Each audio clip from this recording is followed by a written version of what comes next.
হুম। আমি আমরা বলেছিলাম নেট সেটের ক্ষেত্রে আমরা নোটগুলোকে আল্ট্রা লেভেলের আপডেট করবো, সেই আপডেটের কাজ করছি। আমি বর্তমানে প্রবন্ধের কাজটা করছি। মূলত প্রবন্ধগুলোকে একটু দেখলে বুঝতে পারবে যে কি কাজ হচ্ছে। প্রবন্ধ এটা আমাদের পুরনো নোট, এই নোটটায় আমাদের যে ফরম্যাটে শুরু হতো সেইভাবে বঙ্কিমচন্দ্রের প্রবন্ধ এবং মনুষ্য ফল এবং তার বিষয়বস্তু দিয়ে এখানে শুরু হয়ে গেছে।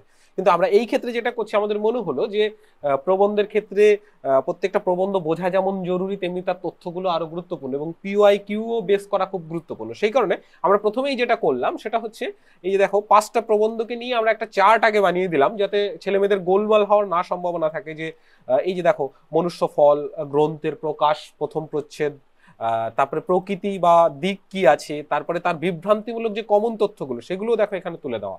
এইভাবে আমরা প্রত্যেকটা প্রবন্ধকে নিয়ে তার একটা চার্ট করলাম। দ্বিতীয়ত, যদি দেখো প্রত্যেকটা প্রবন্ধকে আমরা কিভাবে সাজাচ্ছি, সেই ক্ষেত্রে আমরা প্রবন্ধ বোঝাটা খুব জরুরি হয়ে যায় উত্তর দেওয়ার ক্ষেত্রে, প্রবন্ধের ক্ষেত্রে বিশেষ করে। সেই ক্ষেত্রে আমরা প্রথমেই যেটা রেখেছি, মানে প্রবন্ধের এই যে গুরুত্বপূর্ণ যে তথ্যগুলো সেইগুলোর একটা চার্ট করে দিয়েছি।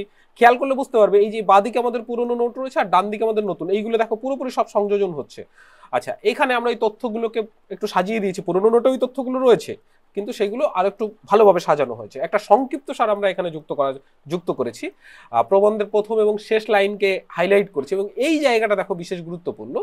একটা প্রবন্ধকে বুঝতে গেলে, যে কোনো প্রবন্ধের ক্ষেত্রে আসলে তার একটা শুরু এবং শেষ থাকে, অর্থাৎ প্রাবন্ধিক সেই তার বক্তব্যকে বোঝাতে কতগুলো স্টেপ ওয়াইজ সেখানে পৌঁছায়। হ্যাঁ, মানে যুক্তি, তারপরে বিতর্ক, সমস্ত কিছুকে কাটিয়ে উনি সিদ্ধান্তে পৌঁছায়।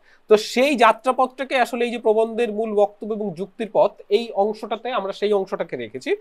আচ্ছা, দ্বিতীয়ত দেখো, মূল প্রবন্ধ ধরে ধরে, এখানেও যেমন ছিল মূল প্রবন্ধ ধরে ধরে বিস্তারিত পরপর আলোচনা, সেইগুলোকে আরো সুন্দর করে, আরো তথ্য নির্ভর করে এবং আরো দেখো হাইলাইটেড টেক্সট করে, যে এখানে দেখো বোল্ড করে করে দেওয়া যে গুরুত্বপূর্ণ তথ্যগুলোকে, সেইভাবেই কিন্তু করা।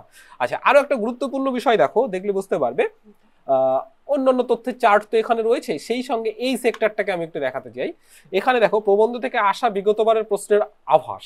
হ্যাঁ, এই প্রবন্ধ থেকে কি টাইপের, মানে এই নির্ধারিত এই পার্টিকুলার এই প্রবন্ধ থেকেই আসলে বিগতবারে কি টাইপের প্রশ্ন এসেছে এবং আগামীতে কি টাইপের প্রশ্ন আসার সম্ভাবনা রয়েছে, তার একটা সেক্টর কিন্তু আমরা এখানে করেছি। এইভাবেই মূলত আমরা প্রবন্ধের কাজগুলোকে আপডেট করছি এবং অন্যান্য নোটও আপডেট চলছে। আপাতত আমি এই কাজটা করছি, প্রবন্ধের নোটটা।